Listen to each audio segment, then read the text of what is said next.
Olá, pessoal. Sou o Dr. Fernando Kennedy e aqui é o quarto episódio do podcast Questão de Saúde. Ao longo dessa temporada, a gente falou muito sobre obesidade, sobre tratamento, sobre estilo de vida. A gente já teve muito feedback bom em relação a isso, que realmente a gente está conseguindo tocar as pessoas, falando das dores das pessoas.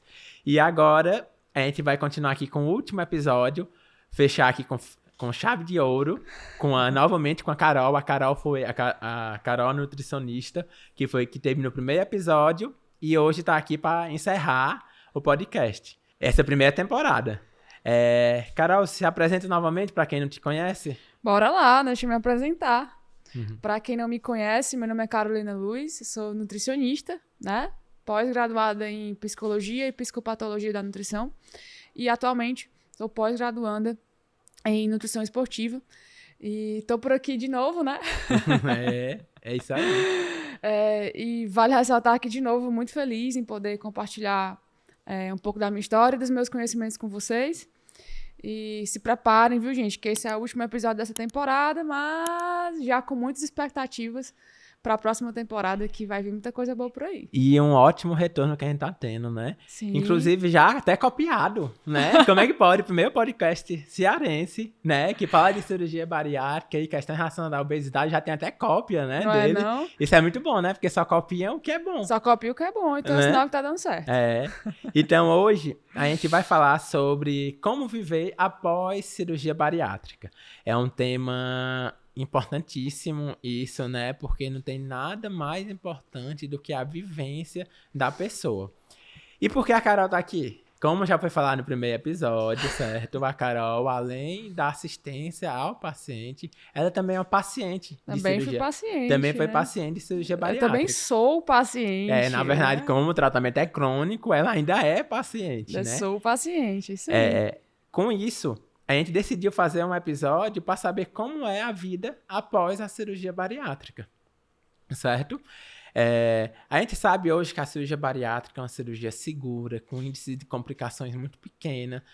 Hoje, a cirurgia em si, o ato cirúrgico em si, é tão simples em relação a complicações imediatas, igual uma cirurgia mais simples, como a cirurgia de hérnia, como a cirurgia de apêndice, como a cirurgia de vesícula. Primeiro, eu tô falando pós-imediato do ato cirúrgico em si, né? Lógico que a longo prazo o paciente tem que ter um acompanhamento nutricional, por isso que é tão importante o acompanhamento do nutricionista. Uma coisa importante também sobre a cirurgia bariátrica hoje, que houve um crescimento enorme ao longo das décadas, né? Aqui no Brasil, de 2010 até 2018, ela cresceu mais de 80%.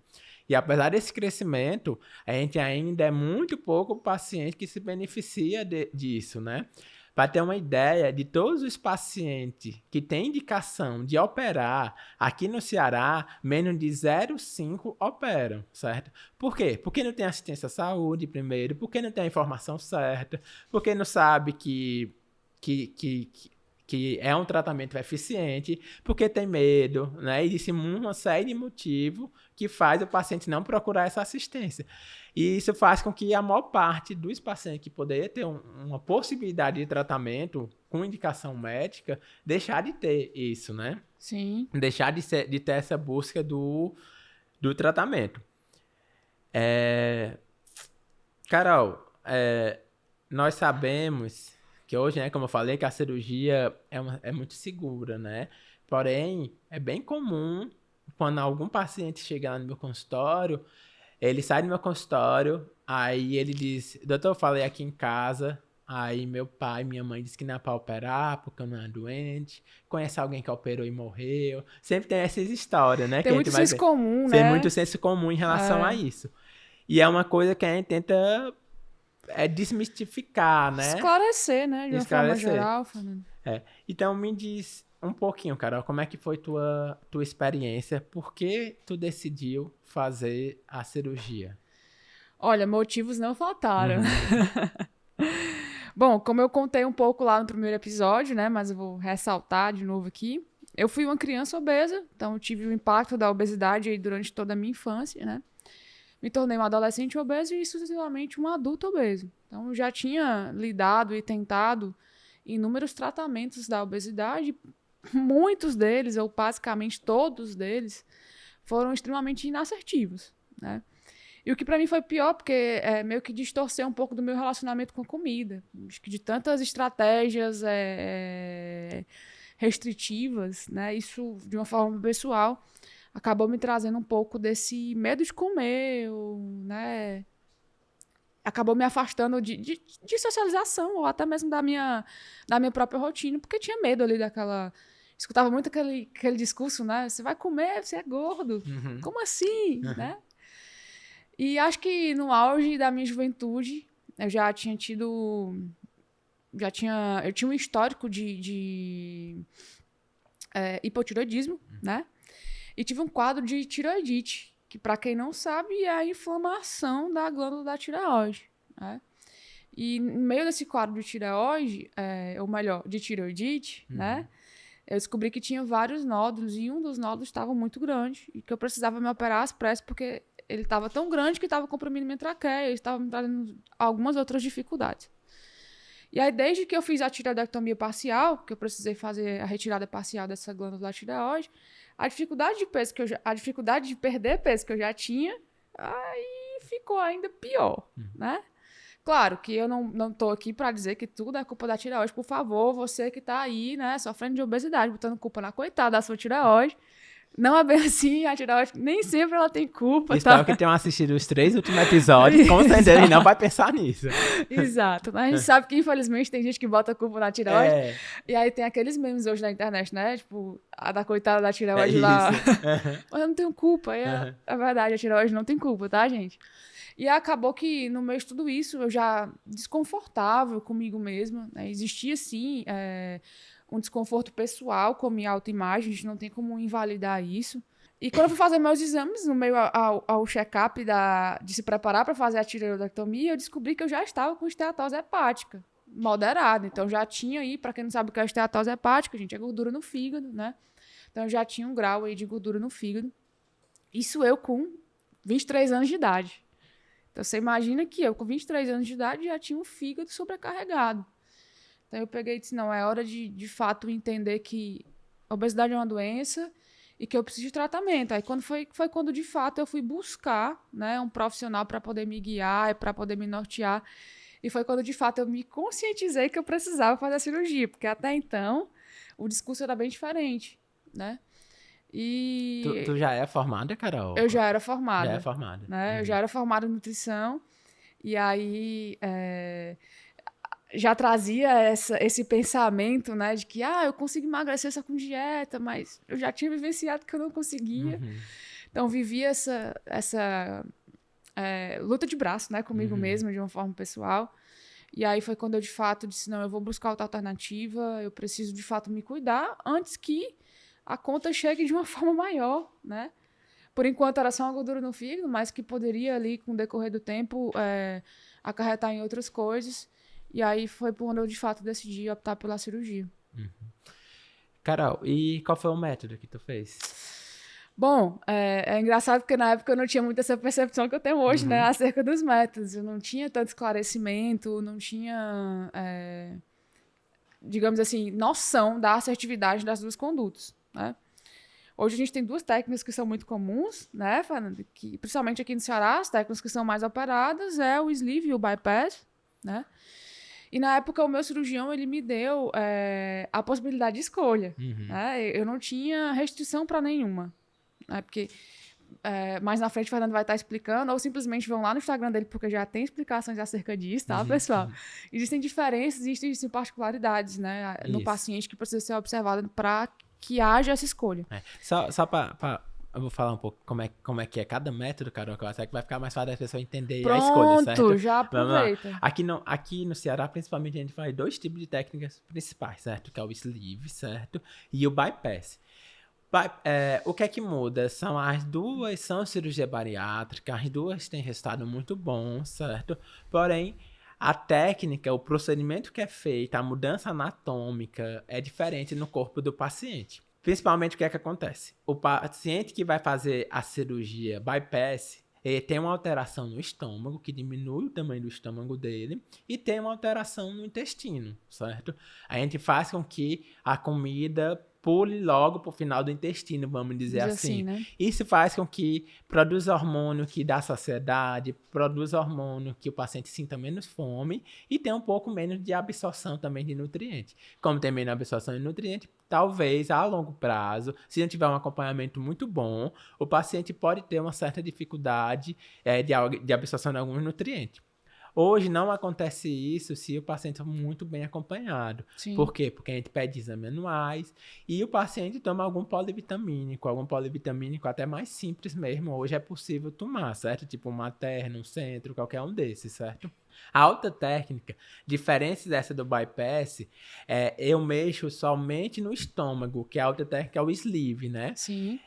Hoje, um estômago de um paciente, um estômago normal... De um paciente obeso, de um paciente né? obeso, vai caber lá quase 1 litro de alimento, vamos dizer assim, certo? Sim.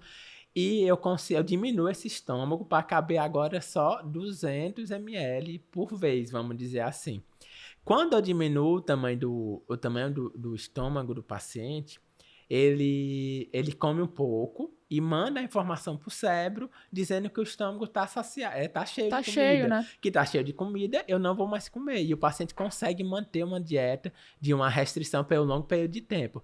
Existem também hormônios envolvidos nisso, certo? Quando a gente vai lá no sleeve e tira parte do estômago, vamos dizer assim, a gente diminui o estômago, tem um hormônio chamado grelina, que a gente falou bem disso no primeiro episódio. A gente falou da grelina no primeiro episódio. Ele pega e diminui, ele deixa de ser produzido. Como a gente tirou massa do estômago, a gente diminuiu o tamanho do estômago, ele vai ter uma produção menor dessa grelina. Então, o paciente vai ter a sensação de menos fome, certo? Então, essas são as principais diferenças entre as duas cirurgias. E lembrando que o paciente tem que ter participação nessa escolha, sabendo o que é melhor para ele, mas lógico que existe uma indicação médica associada. A Carol teve a possibilidade das duas cirurgias, porque ela tinha os exames, a anatomia dela, é possível fazer as duas cirurgias. Porém, tem paciente que realmente não é possível. A gente tem que escolher uma técnica e outra. Sim. Sim, Carol, continua. E aí, na época, como foi me dada a alternativa da escolha, né, eu acabei optando por fazer um bypass, né? Mas, assim, porque de uma forma muito ignorante, e aí eu confesso, na época eu pensei apenas na perspectiva de reganho. E aí a gente escutava, tinha muita informação do senso comum, né? De que, o sleeve você volta a engordar, né? O bypass não, você não volta a engordar. Só contextualizando, desculpa interromper, Carol. Por que tem isso? Por quê? Porque o bypass é uma cirurgia muito mais antiga. O bypass ele tem lá 60, 50, mais de 60 anos. Enquanto o sleeve foi usado como método principal, vamos dizer assim, de 2008, 2009, certo? Aqui no Ceará, em 2012, que começou a fazer os primeiros sleeve. Então, a experiência que tem sobre o bypass é muito maior na época, né? Hoje que não. Hoje... E acaba que também os estudos que a gente tem acerca do bypass falando em relação ao reganho também são muito maiores. Com certeza, porque tem bem mais tempo, né? Exato. Então, o bypass realmente passou por muito mais tempo. Tinha a tradição de operar praticamente só bypass aqui, né? E com o tempo isso foi mudando, né? Hoje essa realidade é bem diferente. E hoje o que a gente vê é que, de fato, gente, as duas técnicas são extremamente assertivas, né? Eu tô falando agora da prática clínica. Assim, o que a gente vê... A gente tem paciente que emagreceu quase 80 quilos só com sleeve, né? Ou com sleeve, porque não é só o sleeve, né? Não é só, porque a mudança de estilo de vida que o paciente vai ter é igual do bypass. Sim. Que é o mesmo estilo, o mesmo tratamento. E quando eu vou pedir a cirurgia, eu não peço nem qual método, eu peço o código da cirurgia bariátrica. Porque não muda, tipo, pro paciente lá, pro convênio, nem muda aqui. O método não importa. O método não importa. O método vai importar realmente para a realidade do paciente e as condições que ele tem para realizar um ou outro, né? Aí, Carol, tu disse que fez o bypass. Fiz bypass. Aí tu escolheu ele porque tu achava que tu ia perder mais peso. Eu tinha essa ideia de que ia perder mais peso, né? O que é bem ambíguo, porque eu tinha muito medo de perder muito peso. Mas era muito, de fato, desse pensamento ignorante, de ter medo do reganho, né? Acabei optando pelo bypass, né? E aí, na perspectiva de 1 ano, que é quando a gente tem noção ali, eu perdi 38 quilos. Então, eu quero uma queda de braço entre eu e meu cirurgião, porque ele queria que eu chegasse na meta, né? Meta médica. A meta médica dizia que eu precisava de menos 10 quilos, mas aí ressalta o que a gente falou lá no primeiro episódio, de que eu me enxergava emocionalmente e psicologicamente mais confortável com o corpo que eu tenho hoje, né? E era dentro de uma escala que era saudável, então pra mim tava ótimo e eu consigo manter isso. E foi assim que se foi. E é importante, que não é o número na balança, né? É como o paciente se sente. Como o paciente se Lógico sente, que como né? ele se sente estando dentro de um nível saudável, vamos dizer assim, né? Estando dentro de uma classificação de IMC saudável, né? Porque não é muito difícil a gente usar a escala do MC normal para um paciente que já teve a obesidade, né? É tanto que a maior parte dos pacientes, eu digo, ó, vamos lá, vamos tentar chegar no MC de 27, MC de 28, né? Que é um MC que a gente sabe que o paciente consegue se manter saudável com ele, né? E isso pra gente, né, Fernando, já é uma grande vitória. Com certeza. Porque, assim, você imagina que a gente tem paciente com IMC 42, né? E eu tô falando aqui de um IMC que nem é tão alto, né? Porque a gente já teve casos demais. Ele se manter ali pro resto da vida dele, né? No IMC de 27, nossa, isso E o que é bom pro paciente, né? E a gente não pode ficar preso a número, né? Aí não pode ser refém da balança, né? Aí entra a história da individualidade, né? De respeitar a história, a individualidade do indivíduo e que se ele se enxerga melhor daquela forma. E, Carol, falando um pouquinho mais sobre a cirurgia. E o teu pós-operatório, como é que foi? Gente, meu pós-operatório foi muito tranquilo, né? E uma coisa que eu falo para os meus pacientes hoje, eu acho que quando a gente se programa mentalmente para encarar algo com tranquilidade, a gente acaba encarando esse algo com muito mais tranquilidade, né? Do que... Meu pós-operatório foi muito tranquilo, eu não tive grandes complicações, né? Mas, claro, eu segui as orientações da minha equipe multidisciplinar ali de forma bem veemente, assim, à risca. Aquela coisa, assim, de obedecer de fato. Claro, se eu disser pra você, Carol, foi muito fácil, gente, não foi. Não foi, e hoje eu afirmo com toda certeza que não é. Eu gosto de deixar isso muito claro no consultório, é desafiador.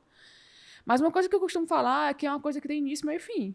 Então, quando a gente coloca ali, não, tá desafiador, mas tem início, meio e fim, já isso vai mudar e é necessário, é um processo de mudança do meu corpo, eu preciso respeitar esse time, acaba que a gente consegue interpassar isso com mais tranquilidade, né? Tive alguns episódios que foram bem engraçados, né? E aí coloca aspas nesses engraçados. Nas primeiras semanas, porque naquelas fases ali de dietas mais restritas, né? Eu lembro que eu chorei sentindo o cheiro de ovo, né? Porque dentro da minha casa tudo funcionava normal, né? Só que eu tava em dieta líquida e não podia comer ovo.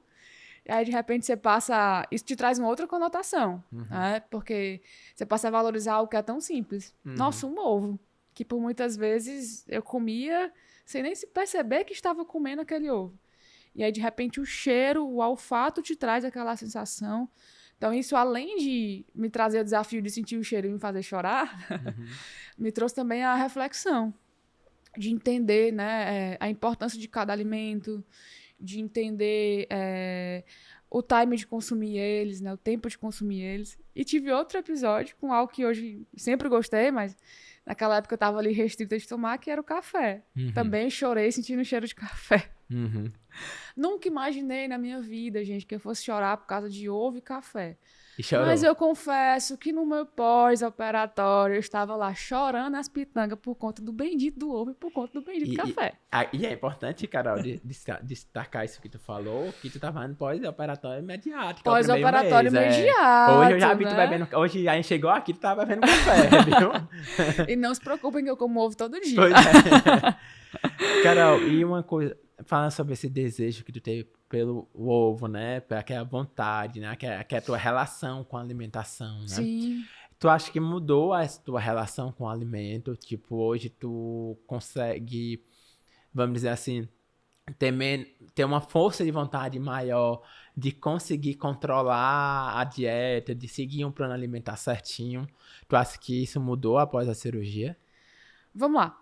Eu acho que a cirurgia ela trouxe pra mim uma percepção de conscientização, sabe? E é o que eu mais tento ensinar hoje, né? Eu costumo dizer que hoje a gente tem um ritmo de vida tão acelerado, Fernanda, que a gente apenas interpassa na vida. Né? A gente não observa, às vezes, o que a gente está fazendo. E com comida, eu acho que é o recorde, né? Quantas e quantas vezes a gente não, às vezes, eu mesma já almocei dentro do consultório porque não tinha tempo nem de parar para almoçar, né? E às vezes que nessa conotação de ritmo de vida acelerado, que é o que a sociedade hoje nos dita, né? Infelizmente precisamos, por muitas vezes, sujeitar a isso. Às vezes, a gente, por muitas vezes, não se percebe, nem tão pouco percebe aquilo que a gente está comendo. A gente não para olhar para o nosso prato. Né? Então, o que a cirurgia me trouxe foi exatamente isso. Foi a sensibilidade e a educação de parar e dizer assim, opa, peraí, deixa eu ver o que tem aqui, o que eu estou comendo. De pegar um produto e questionar, nossa, o que é que tem aqui que vai me acrescentar enquanto indivíduo? Por quê? Porque eu já sabia de onde eu tinha saído. Eu sei que eu não quero voltar para lá. Então, se eu sei que eu não quero voltar para lá, eu sei que eu preciso mudar a rota do caminho, porque o caminho de volta é o mesmo de ida, né? Com certeza. Então, essa foi a percepção que eu trouxe. Foi isso que mudou para mim, né? É eu ter tempo. Primeiro, a cirurgia traz algo que a gente chama meio que a educação meio errada, né? Mas se você não tiver tempo para mastigar, com a cirurgia bariátrica você vai precisar ter tempo para mastigar. Vai ter que reaprender, né? Vai ter que reaprender a mastigar, né? Então, você vai trazendo esse processo de educação, até porque, assim, se você não mastigar, principalmente ali naquele início Da introdução alimentar, da introdução alimentar, a gente corre o risco maior de tentá-los, de ter desconforto. Se eu disser pra vocês que, Carol, você conseguiu corrigir isso 100%, eu confesso que não. Sou ser humano, como qualquer um outro, e tô aqui diariamente tentando vencer esse desafio. Existem alguns alimentos que são afetivos para mim, né? E, por incrível que pareça, são os alimentos que normalmente me dão mais entalo. Na verdade, é o que me dá entalo. Talvez até porque tu come mais rápido, né? Pronto. E aí é que tá. A gente entra na perspectiva do comer afetivo, e aí isso traz uma conotação emocional. Então, quando eu vejo, é aquela comidinha que me dá conforto, que é muito engraçado, meu povo, que é uma comida super simples, que é o frango cozido que a minha mãe faz, mas que é a cara da minha infância, que traz aquela memória afetiva, e aí quando eu vejo, eu acabo comendo muito rápido, não mastigo, e aí me traz o desconforto, né? E aí é aquela hora que eu preciso parar e dizer, opa, peraí, deixa eu voltar aqui, tô errando aqui. Então, eu lido com isso diariamente. E uma coisa que tu falou, Carol, que é muito importante, a cirurgia ajuda muito na fome fisiológica, vamos dizer assim, né? A parte hormonal da fome. Mas a fome é uma sensação muito complexa, né? Exato. É uma sensação que envolve vários órgãos no nosso corpo, né? E envolve muita parte emocional, né? Por isso que é tão importante o paciente, né, que faz bariátrica e antes dele fazer, e ter um acompanhamento com o psicólogo, né? Para começar a entender essa relação com a alimentação vai ser diferente, né? E assim, não só no antes, né, falando, mas também no depois, no pós. E é algo que, infelizmente, Fernanda, eu vejo que a gente negligencia muito. Eu falo gente, porque eu sou paciente, tá? E, inclusive, isso foi algo que eu negligenciei, né? Por isso que talvez tenha sido algo que foi tão desafiador para mim, né? Porque acaba que depois da cirurgia você pensa assim, já passei pela cirurgia, tá tudo resolvido. Mas não, a fome emocional, ela tá lá. A gente precisa entender quais são os gatilhos que te levam até essa fome emocional, até para que mais lá na frente você não apresente episódios de compulsão. Isso. Que essa fala já é muito comum, né, dos episódios de compulsão. Que são as pessoas que fizeram cirurgia bariátrica ali e acabam que deixaram de comer muito e passaram a, sei lá, beber muito, né? Então, você precisa cuidar da sua mente exatamente para que esses gatilhos que te levam a ter esses episódios de compulsão, eles não venham a acontecer. Então, por favor, gente, não negligenciem, né, no cuidado psíquico no pós-operatório. Eu sei que às vezes a gente... eu fui essa paciente, né, eu confesso. E aí depois eu peguei e disse, opa, parei, deixa eu voltar aqui pro trilho, que eu preciso de terapia, e hoje, estou em terapia até hoje. Até o dia que a minha terapeuta decidiu me dar alta. Mas é extremamente necessário, a gente não tem como negar, né? E fundamental. E é uma coisa que eu falo. Eu acredito, né? Eu defendo muito isso. A cirurgia ela é 50% fisiológica e 50% emocional. Né? Se não existir uma mudança comportamental e se não existir uma mudança mental, a assertividade daquilo que a gente traça como conduta, né, para os nossos pacientes, ela vai por água abaixo. É o que a gente falou nos outros episódios, né? Tem que ser mudança do estilo de vida. Tem. A cirurgia vai ser a ferramenta que vai, talvez, lhe possibilitar igualar essa mudança no estilo de vida, né? A facilitar um pouco a mudança nesse estilo de vida, mas que o paciente não mudar o estilo de vida, não tem nada que faça resolver. Tanto Não que tem tem paciente como. que opera e volta a ganhar peso, E né? volta a ganhar peso, né? Principalmente que não tiver um acompanhamento, lógico, um acompanhamento com um nutricionista bom, um acompanhamento com a equipe da cirurgia bariátrica muito bom, ele pode acontecer isso. Porque como a gente falou nos outros episódios, o mecanismo da fome vai sempre lutar contra a perca de peso e fazer com que o paciente queira voltar a ter aquele peso que ele tinha inicialmente, né? A bariátrica, ela combate um pouco essa resistência. Porém, esses mecanismos são tão fortes, são tão instintivos, que pode fazer com que o paciente volte a ter ganho de peso, né? E aí, Fernando, é aquele velho jargão da alta responsabilidade, né? O paciente, ele precisa entender que o processo dele, o sucesso do processo dele é dele. É dele. É. É com ele. Precisa de alguns guias, né? Talvez o nutricionista, o cirurgião bariátrico, o psicólogo vai ser de guia para direcionar. A gente é só coadjuvante, isso, com né? certeza. Mas o personagem principal é dele, É. né? A assertividade, o sucesso, os benefícios do resultado é com ele. Então, a negligência que ele tiver com ele, a consequência também é dele. A gente que entende um pouco mais sobre isso, e tu principalmente que viveu isso, tem a ver que eu fiquei até um pouco constrangido, os pacientes me agradecendo, dizendo, doutor, você salvou a minha vida, você me trouxe mais saúde. E eu fico pensando, acho que meu papel foi tão pequeno, que o esforço tão maior foi do paciente, que acaba fico meio constrangido com esses elogios, né? Sim. Que eu sei que foi um pedacinho lá, a ferramenta que a gente fez, né? Eu acho que tu, como paciente e como um profissional, acaba entendendo melhor, né? Esse sentimento, Sim. né? Mas é muito perspicaz esse sentimento, né? Porque, de fato, você reconhece ali, você entende a importância da pessoa que realizou a incisão, né? Mas enxergar que, pra mim, de forma pessoal, enxergar que o agente principal da minha mudança sou eu, é o que faz com que a assertividade do meu tratamento ele esteja perdurado por mais tempo, né? Porque a gente vê muito, né, Fernanda? Tipo, paciente que negligencia ali e acaba colhendo o fruto das consequências e a gente tá ali, ó, vamos lá, a gente tá aqui, vamos lá, a gente vai conseguir. E por muitas vezes, quando o paciente não se coloca no lugar de eu sou a força motriz que faz esse trem rodar, aí independe daquilo que a gente possa fazer, porque aí é com ele. E voltando aqui, a Carol falar um pouquinho sobre mudanças, né? Como é a tua rotina antes da cirurgia, certo? E tua rotina agora? E o que mudou na tua rotina e na tua vida, né? Depois e antes como era antes e como é que é agora? Cirurgia me trouxe vida, né?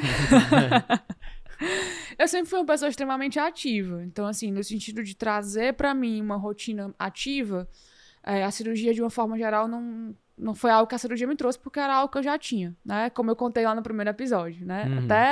Até pro triatlon eu fui. Então, o que a cirurgia me trouxe, gente, foi realizações pequenas que são, assim, inquestionáveis e inexplicáveis na minha vida, Fernando. Eu lembro que eu, enquanto obesa, eu andava na Renner. Olha que coisa simples. É uma coisa muito simples, mas é o contexto de um obeso, né? Eu andava na Renner, eu olhava as roupas e dizia assim, nossa, como as roupas daqui são legais. Eu experimentava, eu não tinha uma que não tinha que coubesse em mim, né? E aí isso me trazia um desconforto, sabe? Isso me trazia uma frustração, porque acaba que por muitas vezes as roupas que eu podia comprar eram em lojas específicas, que por muitas vezes nem condiziam à minha idade e à minha personalidade, né? Isso. E aí, assim que, quando eu operei, que eu perdi bastante peso, a primeira roupa que eu fui comprar, eu fui na Renner, comprar 2 calças e comprei 2 calças iguais. Olha só que... Só para poder quebrar aquele paradigma que eu havia construído enquanto obeso. Essa é uma coisa super simples, né? das muitas coisas que a cirurgia me trouxe. Mas a cirurgia me trouxe a possibilidade de locomoção com muito mais facilidade. Eu sempre fui ativa, mas eu me tornei mais ativa ainda, porque agora eu tenho muito mais disposição. Tu disse já é formada, tu operou depois de formado, né? Eu me operei depois de formado. Então, tu fez a faculdade todinha com a obesidade, eu né? Isso não te impediu de fazer a faculdade, não te impediu de nada, né? Nada. Que é uma coisa importante, é um ponto importante isso, Carol. Que alguns pacientes sentem que aquilo não atrapalha a vida dele, entendeu? Sim. Porque eles conseguem fazer as atividades da vida diária, né? Tipo, conseguiu se formar, né? Porém, é um negócio mais que tá pensando no futuro, né? Como, tipo, a obesidade tem consequência pro futuro, né? Talvez agora, no presente, apesar de estar relatando, tinha uma dificuldade, né? Se sentia mal com isso, né? Mas a gente tem que pensar que mesmo o paciente que é meio, vamos dizer assim, bem resolvido com isso, né? Mas, na verdade, ele não tem que pensar em tratamento, né? Tem que pensar que isso pode gerar consequência pro futuro.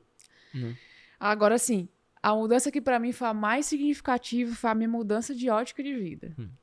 Hoje eu enxergo a vida completamente diferente, né? Lembra da percepção de olhar para o prato para pensar e dizer assim, opa, peraí, deixa eu ver o que é que tem aqui. Hoje, tudo na minha vida eu trago essa percepção. Né? Então, de questionar as coisas, de pensar o que é melhor para mim, de questionar onde que eu quero estar daqui a 5, 10 anos, o que é que eu preciso fazer, quais os sonhos que eu tenho, né? Quais projetos que eu tenho. E outra mudança que é muito significativa é na minha ótica de estilo profissional, né? Eu era uma nutricionista antes da cirurgia bariátrica, e depois da cirurgia bariátrica eu me tornei outra nutricionista, né? Eu imagino como deve mudar, velho. O meu olhar mudou de forma significativa. Você passa a olhar o outro na perspectiva da sua história, e aí hoje eu enxergo que eu consigo trazer o tratamento de uma forma mais humanizada, porque eu me coloco naquele lugar, porque eu já estive naquele lugar, né? Então, essas foram as mudanças mais significativas, assim, desde o mais simples, desde eu conseguir comprar uma roupa. E eu acho que essa parte da empatia, que é realmente se colocar no lugar do outro, que só a pessoa que viveu tem propriedade. Tipo, eu falo com o meu paciente, ó, você é paciente de menos fome, você vai conseguir ter uma dieta mais tranquila, vamos dizer assim. Talvez você não consiga comer um tal alimento, você pode ter um engasgo, uma coisa do tipo. Mas eu falo de forma científica, eu falo da forma que eu estudei, porque eu sei da minha vivência. Mas, tipo, só quem tem propriedade realmente de falar isso seria quem viveu essa experiência, né? Quem viveu de ter sido operado, de ter se tratado contra a obesidade e ter vencido, né? Sim. Por isso que é tão importante, por isso que a gente tá dando tanto destaque, e eu disse pra Carol, que quando a gente começou a organizar isso, a Carol, a gente sempre falou, é sempre um episódio que eu quis fazer, porque eu acho tão importante isso, porque a Carol tem tanta coisa pra falar, tanto conteúdo, e talvez fosse mais interessante ela falar, tipo, do conteúdo dela, né, tudo da vivência clínica dela, mas trazendo isso pra vida pessoal dela, ela como paciente, isso acaba dando muita mais credibilidade. Não é nem credibilidade, né? Que a pessoa pode ter credibilidade sem isso, mas dá mais vivência, dá empatia, né, ao processo. Na verdade, assim, me valida enquanto autoridade, né? Eu costumo dizer que eu conheço a cirurgia bariátrica não apenas daquilo que eu estudei, mas também daquilo que eu vivenciei. Então, eu tenho uma teoria e tenho uma prática. Eu sei dos desafios na teoria e sei dos desafios na prática. Então, acaba que, de fato, a gente consegue, ou eu busco conseguir, né, trazer esse olhar mais humanizado mesmo para o paciente. Hoje tu faz atividade física? Diariamente, inclusive... tô devendo a tia Sheila. Gente, acho que a atividade física é fundamental. Eu sempre fui ativa e aí depois da cirurgia bariátrica eu precisei mudar um pouco da conotação do meu nível de atividade, né? Porque eu queria ganhar mais massa muscular, então, para poder mudar um pouco da minha composição corporal. Então, eu passei a ser mais ativo na musculação. Eu sempre pratiquei muita atividade aeróbica, como eu falei lá na frente, de correr, pedalar, nadar. Mas depois da cirurgia bariátrica, eu passei mais a buscar mais esse lado mesmo realmente de ganho de massa muscular. E aí, hoje eu pratico atividade física, na verdade, não apenas 5 dias na semana, né? Mas 7 dias na semana. Perfeito. Eu, pelo menos, busco isso, Busca né? isso, né? Algumas semanas são mais desafiadoras, Aham. né? Outras, a gente consegue com mais tranquilidade. Mas hoje eu tenho o auxílio de um profissional de educação física para poder estar ali me auxiliando, que eu também acho extremamente importante, né? É totalmente diferente o resultado que a gente tem ali quando a gente tem alguém nos acompanhando. E a execução também. Porque uma coisa, Fernando, que a obesidade me trouxe, que eu vim descobrir faz pouco tempo. Eu acho que tu vai saber me falar melhor do que eu de forma técnica, tá? Mas eu tinha uma hiperdilatação no joelho por conta do excesso de peso, né? E eu não conseguia entender, porque quando eu ficava em pé, eu ficava com aquele joelho para dentro, né? Aquele impacto. E aí eu preciso hoje fazer atividade física para fortalecer as minhas articulações, porque eu tenho um impacto da obesidade lá atrás. Com certeza. Outra coisa que eu descobri também, depois da cirurgia, que a obesidade me trouxe, foi a minha postura. Por conta da obesidade, eu tinha uma postura completamente cifótica, né? Que é aquela postura mais fechada ali para carregar o peso. E aí, depois que eu perdi o peso, depois que eu passei pelo processo de emagrecimento, como a minha coluna já estava tão condicionada a ter aquela postura, acabou que eu tenho até dificuldade postural hoje, né? E aí eu preciso hoje fazer musculação, fortalecer a musculatura das minhas costas, para poder corrigir ainda as consequências daquilo que a obesidade me deixou. Causou, né? Mesmo naquela época, tu não tendo essa ideia que isso poderia gerar isso, né? Mesmo. Eu sou jovem, gente, né? Então, você imagina isso somatizado. Imagina se eu não tivesse me atentado ao tratamento tão cedo. Pois é. Né? E eu fui descobrir isso recente, né? Tipo, e é engraçado o impacto que isso traz. Às vezes a gente acha que é besteira. Minha postura é errada, né? E aí, mas por que minha postura é errada? O que é que eu preciso corrigir? No meu caso, era uma consequência da obesidade. A gente começou a estudar, começou a ver isso. Então, são consequências para além. Com certeza. Aí, Carol, pra eu entender aqui, pra falar um pouquinho mais sobre isso, que a gente falou no primeiro episódio.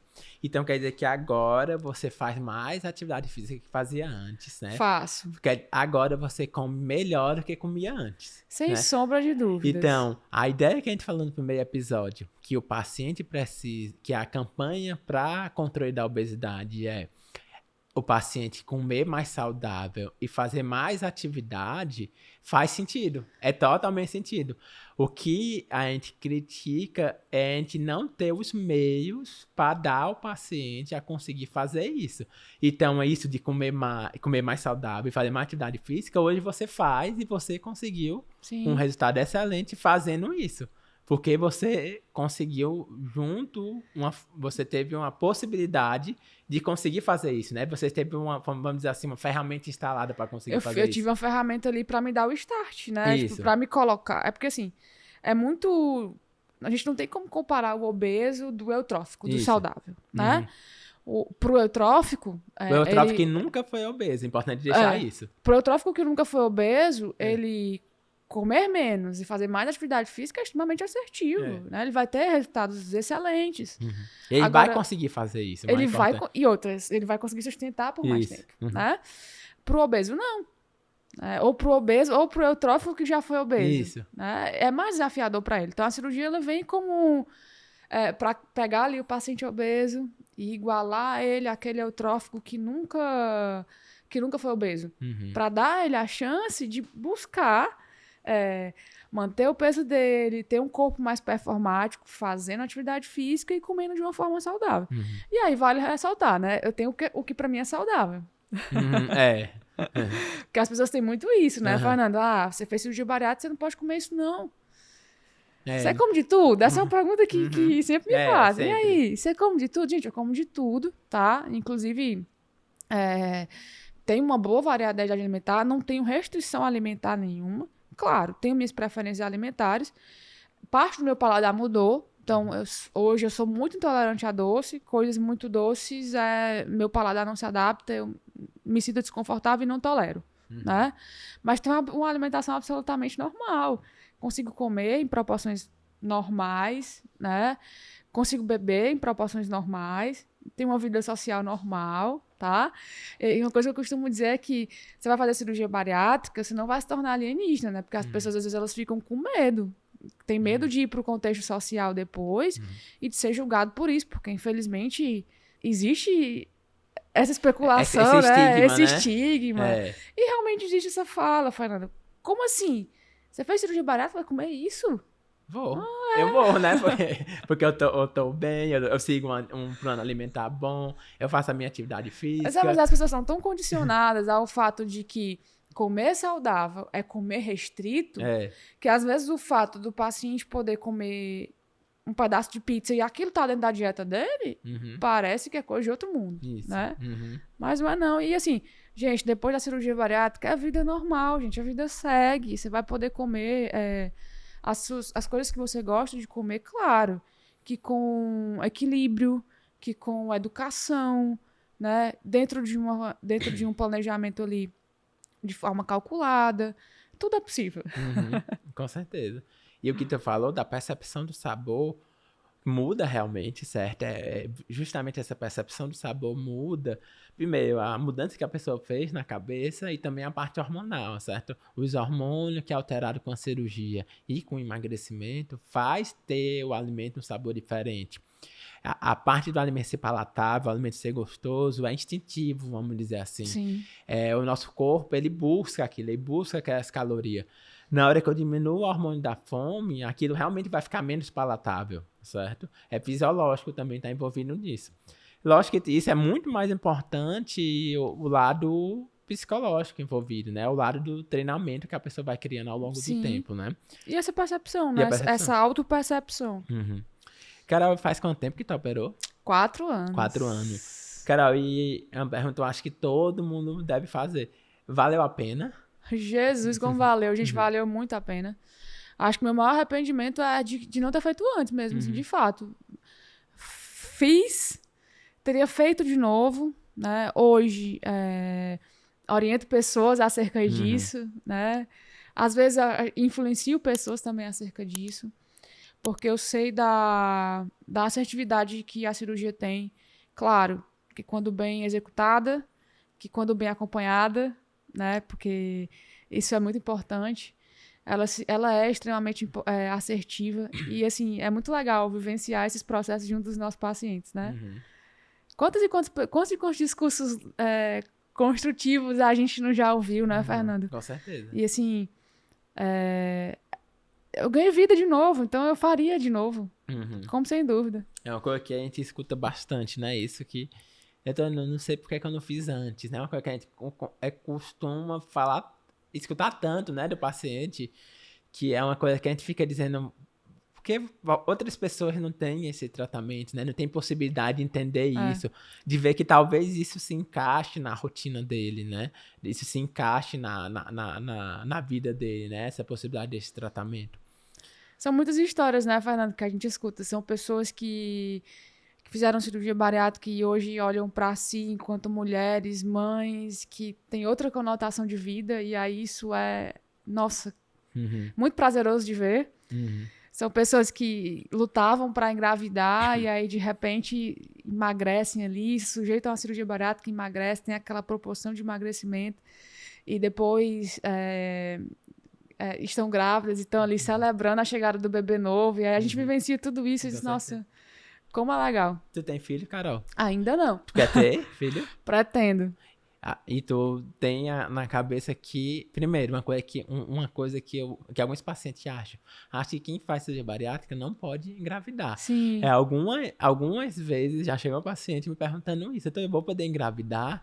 Eu digo, lógico, se fosse para dizer assim, talvez você não pudesse, ou não devesse, talvez não fosse a hora certa. Talvez não fosse tão interessante engravidar estando com o excesso, com a obesidade, né? E sabendo que a pessoa que passou pelo tratamento, estando no acompanhamento certinho, estando lá com os seus exames ok, né? As suas vitaminas ok, os nutrientes ok, ela vai ter uma gravidez muito mais tranquilo do que comparado o paciente que permanecer ser obeso. obeso, né? E outra, o que vale ressaltar, né? Essa perca de peso torna as pessoas por muitas vezes mais férteis, né? Isso, e aí é fisiológico É isso. fisiológico, O paciente né? fica mais fértil depois que perde peso. A Sabe? gente já venciou, né, Fernanda? Foi Alguns casos. bastante. Que o paciente que a gente o ideal é que o paciente engravide após o período da perca de peso, né? Que é mais ou menos um ano, um ano e meio, né? Que tem aquela estabilidade ali do Isso. peso. Mas tem alguns que acabam engravidando bem antes. Ficam tão férteis que Isso. engravidam antes, Isso né? não, a gente pede pro paciente esperar, não é porque isso poder. Porque Pode afetar as condições clínicas da gravidez, né? isso. A gente pede o quê? A gente acha que o paciente está em um processo, está uma mudança corporal importante. O ideal é estabilizar o peso. O ideal é ele estar com a dieta totalmente adaptada. Aí sim, ir para essa outra mudança fisiológica, que seria uma gravidez, né? Então, por isso que a gente pede que os pacientes esperem aí mais ou menos um ano antes de começar a tentar engravidar efetivamente, A né? buscar alguns engravidam até antes, às vezes sem esperar. Isso. Isso é o que pode até, assim, apesar de a gente saber que isso dificilmente vai gerar alguma consequência para o paciente, para a criança, mas tem que teria que ter um acompanhamento mais de perto, né? Porque o Sim. paciente está passando por uma mudança muito grande no corpo. E a gravidez é uma mudança muito grande, né? Então, o ideal Seriam duas realmente... mudanças por consequente Isso. ali, né? Então, o ideal é realmente o paciente esperar um pouco, esperar aí um ano, mais ou menos, ficar com seu peso estabelecido, aí sim poder pensar em ter uma gravidez muito mais saudável e nascer uma criança muito mais saudável Sim. do que quando é com obesidade. Até porque a gente sabe das consequências da obesidade. Hoje já tem muito estudo falando sobre isso, né? Das consequências da obesidade da mãe pro Pra bebê, criança, isso. né? Uhum. Então, na verdade, é até mais favorável que você engravide e já estando... já tendo feito a cirurgia, digamos assim, né? Isso. E já estando dentro de uma margem de peso mais eutrófica ou mais normal. Isso. Porque um paciente obeso que vai para uma gravidez, ele tem um descontrole maior, entendeu? E vai ter muito mais difícil de cumprir uma dieta, vamos dizer assim, uma dieta mais saudável para a gestação, entendeu? Sim. E depois e o paciente estando eutrófico, vamos dizer assim, ou então estando com o peso ideal para ele, né? Que a gente já falou aqui muito ao longo do podcast, que não é o número da balança, né? O número da balança é totalmente técnico, que o paciente vai estar bem com aquele peso, acaba tendo uma gestação muito mais tranquila, Sim. né? E os riscos gestacionais acabam se tornando muito menores, né? Isso. Uhum. Carol, tem uma parte do nosso podcast que aqui é o 4º episódio, né? Chegou que já a sabe. hora das perguntas. Que é as perguntas dos pacientes, né? A gente sempre tenta trazer o nosso paciente para cá, porque isso vai parte muito do nosso estilo de consulta, né? Aquela ideia do paciente estar próximo da gente, paciente Inclusive, muito obrigada a todo mundo que contribuiu, Pois né? Aqui até o 4º episódio, que deixou suas perguntas lá nas nossas caixinhas. Isso. Toda terça-feira a gente deixa a pergunta, certo? Dessa vez a gente não vai abrir para qual pergunta, né? A gente vai abrir quais temas para as próximas temporadas, Para as né? próximas temporadas. Já que aqui é o último episódio. E ter essas perguntas que eu vou fazer para você, Carol, agora. Bora lá. Vamos lá. A primeira pergunta bem polêmica que sempre surge nas caixinhas de pergunta, que é verdade que eu preciso tomar remédio para o resto da vida? Eu gosto que tu gosta de começar com pergunta polêmica. Bora lá. Eu acho que, cara, porque eu pego a pergunta igualzinho como foi feito, né? Eu acho que aqui dizer aqui é verdade que eu preciso tomar suplementação de vitaminas e nutrientes para o resto da vida. Eu acho que o que a pessoa queria fazer é isso, né? Perguntar é isso. Bom, vamos lá. A resposta disso depende, né? A gente não tem como afirmar que você vai ser dependente de um polivitamínico pro resto da vida. Claro, que inicialmente ali, naquelas primeiras etapas, a gente tem sim esse cuidado de te dar uma suplementação maior para que a gente não tenha essa depleção de micronutrientes, né? Mas com a periodicidade do tratamento, como normalmente você é um paciente que a gente acompanha ali com certa frequência, a gente consegue fazer aquela leitura dos teus exames e consegue dimensionar a necessidade que vai ter de se suplementar ou não, né? Então, assim, se me perguntar, e aí, vou viver dependente de um polivitamínico pro resto da vida? A resposta depende muito, né? Depende muito daquilo que seus exames vão apresentar no teu pós-operatório. Depende também um pouco da tua técnica cirúrgica, né? Que a gente precisa salientar isso. Algumas técnicas cirúrgicas, elas têm como particularidade a necessidade maior de suplementação. Mas, assim, depende muito. E fica tranquilo, gente. É muito melhor trocar um comprimido de polivitamínico É muito melhor trocar um polivitamínico do que um comprimido para pressão alta, um comprimido para diabetes, uma insulina, né? Então, um polivitamínico que é um remédio muito mais tranquilo, vamos dizer assim. Grávida toma polivitamínico, né? É uma troca muito mais eficaz, né? Isso, é uma troca muito melhor tomar um polivitamínico do que tomar alguns remédios de doença relacionada com a obesidade, né? Vamos lá, se a gente conseguisse listar aqui, vamos listar 3 doenças aqui que a obesidade pode trazer e vamos pensar em quais remédios o paciente precisaria tomar estando obeso por conta dessa patologia, né? Hipertensão. Tomar remédio pro resto da vida, não tem cura. E tem paciente que, para ter o controle dessa pressão arterial, não é só um. Precisam tomar mais de um. Isso. Né? Diabetes. Aí nesse fala, tem que tomar. Além da mudança do estilo de vida, ainda tem que tomar remédio. E, infelizmente, é uma doença que vai degenerando, que vai aumentando a quantidade de remédio que o paciente vai ter que tomar. Vamos lá, artrose. Pois é. Artrose e artrite, né? Dores articulares. A gama de medicamento também é gigantesca. Então... E o uso desse polivitamínico é a ideia que a gente quer deixar o paciente uma vida mais normal possível. Exato. A gente não quer que ele perca a possibilidade de ter uma deficiência vitamínica no futuro, né? Então, alguns pacientes que a gente passa, né, que a gente receita, é pensando realmente nele ter uma vida totalmente normal e nunca ter deficiência de nada, entendeu? Sim. E é normal, eu fui pro nutricionista, e ele me passou um polivitamínico, Sim. entendeu? É coisa nada demais. Mas eu tenho essa percepção pessoal, tá? Que depois dessa onda de pandemia, as pessoas elas voltaram mais acerca dessa suplementação de polivitamínicos, né? Elas voltaram mais o olhar para a necessidade de suplementar isso. Então acabou sendo algo mais de senso comum, né? Foi. E muitas vezes suplementando coisa que nem é necessária, nem né? necessária. Uma dose que não vai servir para nada, uma dose que é 5, 6 vezes o valor que é necessário. Sim. E tá comprando um remédio e jogando no xixi dele, né? Não vai servir pra nada. Só excretando. Vai só excretando. Mas é isso, troquem, gente, aí às vezes inúmeros comprimidos por um só, que é muito mais eficaz. Outra pergunta, cara, que eu achei bem interessante foi: eu tenho muito medo da cirurgia. O que eu faço para ter coragem? Busque esclarecimento. Né? Eu acho assista que... podcast Questão de Saúde. Pronto, assista o podcast Questão de Saúde. Pronto, essa é a melhor alternativa, gente.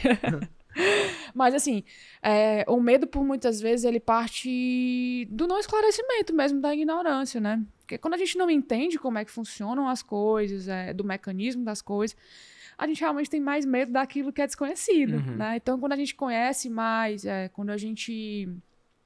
tem acesso à informação, sabe como é que acontece, sabe dos prós, dos contras, de como que é o pré, de como que é o pós, do que é que vai mudar, o que é que não vai mudar, eu acho que fica muito mais fácil ter coragem para isso, né? E eu acho que o segundo ponto que é fundamental para que se tenha coragem tenha profissionais que te passem segurança. Porque às vezes não adianta só ter lá o cirurgião que tem mais nome, por exemplo, né? Se ele não é o profissional que te passa segurança, se ele é o profissional que não te dá assistência no teu cotidiano. Então, tenham profissionais que te passam segurança, que te credibilizem enquanto paciente, que olhem para você com um olhar humanizado e que, sobretudo, que te dê acesso a ele. Isso. Né? Não veja só como um número, né? Como um mais paciente, exato, né? Que tem uns colegas que vê um mais paciente, não sabe, não vê ali como uma cirurgia a mais. Não é um paciente a mais que eu vou tratar, né? Então, assim, acho que o maior divisor de águas hoje dos nossos pacientes é que eles têm nossos números pessoais. Isso. Então, qualquer demanda, gente, a gente está aqui para isso, a gente está aqui para passar segurança para vocês, para atender às necessidades de vocês. Então, acho que esses são os pontos fundamentais. Busque o esclarecimento e busque uma equipe que lhe passe segurança. Com certeza. E a outra pergunta, Carol, essa eu achei bem interessante, que é bem de curiosidade de paciente, né? Hoje, tu consegue comer de tudo? Consigo. Que a gente já falou, né, nesse episódio, né? Consigo comer de tudo, gente. Inclusive, queria até gostar de comer menos algumas coisas que eu amo comer.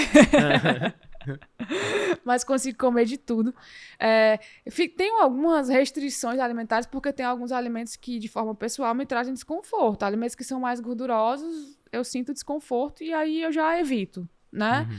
Mas eu evito, né? Não significa que eu nunca como, porque às vezes você tá ali no churrasco, tem aquela carne lá que brilha para você e os seus olhos brilham para ela e você acaba comendo, né? Uhum. Sem pensar na perspectiva de se é gorduroso ou não, né? Mas tenho esse cuidado, assim, de ter uma alimentação mais equilibrada. Mas o equilíbrio também é, por muitas vezes, meter o pé na jaca, de vez por outra, né? Isso faz parte do equilíbrio. Então, eu como de tudo. Tem isso, não. É aquele negócio, vai ser uma refeição que vai mudar o teu plano alimentar, que vai fazer nada disso. Não adianta. Isso no paciente já consolidado, eu não tô falando no paciente, que é importante falar isso. Peraí, mas esse aqui é o paciente com anos de cirurgia. Eu tô falando, porque a gente tá falando da Carol, tão bem, né? Bem assim, a Carol não tem nada que um sinão, né? Vamos dizer assim. Ela operou, mas tá bem, consegue comer tudo. Mas ela já passou pelo processo dela, né? Ela já perdeu peso, ela já teve aquela restrição, né? Hoje, ela tem vamos dizer assim, um direito à marra de poder comer o que quer, né? Sim, hoje já passei por um processo de educação, né? E trabalhei em mim também, que é extremamente importante, é um processo de autopercepção. Então, tem coisas que eu sei que vai me trazer desconforto. Eu já sei disso. Já tenho essa percepção do meu corpo. Eu já tenho 4 anos construindo isso. Então, eu costumo dizer que, para todo paciente, ele vai ter um estômago que nem ele conhece e que nem a Carol conhece. A gente vai aí traçar estratégias, vendo o que é mais assertivo para ele. Então, cada indivíduo é um indivíduo. Eu já passei pelo meu processo ali inicial, já tenho algumas percepções individuais, né? E aí hoje eu consigo comer de tudo. Perfeito, Carol. Muito bom, muito bom. Muito bom encerrar essa temporada, né? Essa primeira temporada de Questão de Saúde. Pra gente mostrar... Além de falar de saúde, né? Porque eu acho que o que tu mais falou foi o teu ganho de saúde, né? O que a gente falou aqui... Apesar de algumas coisas técnicas da cirurgia, alguma coisa específica da cirurgia, mas o que eu ouvi mais tu falando é sobre a tua percepção de ganho de saúde, né? Que tu consegue manter uma rotina de saúde, uma rotina saudável, uma rotina com atividade física, né? E tem um ponto falando que é muito assertivo pra mim, né? Eu já havia conseguido perder peso algumas vezes, certo? Mas eu nunca tinha conseguido manter o meu peso, né? E eu estou há 3 anos... com o mesmo peso cravado. Mantenho o meu peso ali estável. Claro que tenho minha rotina ali de atividade física, de alimentação saudável. Mas isso pra mim é fantástico, porque eu nunca tinha conseguido manter o meu peso por tanto tempo, né? E é aqui, na manutenção, que eu consigo afirmar a assertividade da cirurgia na minha vida, né? Porque era o meu maior desafio, manter. O desafio não era perder eu conseguia. Mas manter... E importante a gente frisar também que todo paciente tem seu percurso, né? Tem gente que chega mais rápido, tem gente que chega menos rápido, né? Cada indivíduo é um indivíduo, né? E aí cada um vai ter seu percurso e vai ter seu processo. Isso, o negócio é avaliação individual, né? Por isso que a gente frisa tanto que o acompanhamento, né? Eu prezo tanto por um acompanhamento individualizado, né? Tu também preza tanto por um acompanhamento mais individualizado. A equipe em si, né? Porque a gente realmente quer tratar cada paciente único, né? E é único, né? É exclusivo. O tratamento tem que ser exclusivo. Tem que ser exclusivo, mas não pode ser excludente, né? A gente tem que aceitar todo mundo que procura a gente tem que procurar alguns pacientes até que não têm uma ideia do que realmente é a cirurgia, ou pense de uma forma errada, que vai operar e não vai mudar o estilo de vida. A gente também traz esse paciente para cá para a gente tentar ensinar, tentar mostrar o que é que realmente ele vai conseguir com esses procedimentos, né? E aí a gente vai tentando respeitar, né? A gente tem como a gente falou lá no primeiro episódio, né? A gente tem casos de pacientes que têm restrições religiosas, a gente tem casos de pacientes que têm preferências. E aí, claro, que a gente vai tentar respeitar a individualidade de cada um e traçar condutas que sejam baseadas naquele indivíduo, com aquela história, com aqueles desafios. É isso aí, Carol. Carol, muito obrigado por ter vindo, né? Iniciou e terminou, né, essa temporada. Terminei com chave de ouro, hein? Com certeza. E vamos lá, pessoal, me encerrando aqui o último episódio dessa primeira temporada. E vocês aí, curtam o canal, fique mandando pergunta pra gente pelo Instagram. E vamos aí já preparar pra segunda temporada. E vocês começam a mandar pergunta, começam a mandar temas. Sim. Que vai ver uma segunda temporada muito forte, viu? pelo que a gente tá vendo de resultado nessa. Né? E assim, já aproveita, pessoal, para compartilhar com todo mundo que você conhece aí que tem dúvidas acerca da cirurgia bariátrica, né? Que necessita de um esclarecimento, que por muitas vezes a informação não chegou até ele, ou que simplesmente é um curioso do assunto, né? Que quer saber mais. Chama lá eles para colar aqui com a gente, que vai ser um prazer poder aí tá trazendo nas próximas temporadas aí aquilo que vocês trouxerem como demanda. E é isso aí, Mas pessoal. aproveita aí os aviãozinhos da vida, né? Pá. Sai compartilhando aí pra todo mundo, papai, mamãe, titio. Então, até a segunda temporada. Até. Né? A gente se vê, viu, na segunda temporada. Com certeza.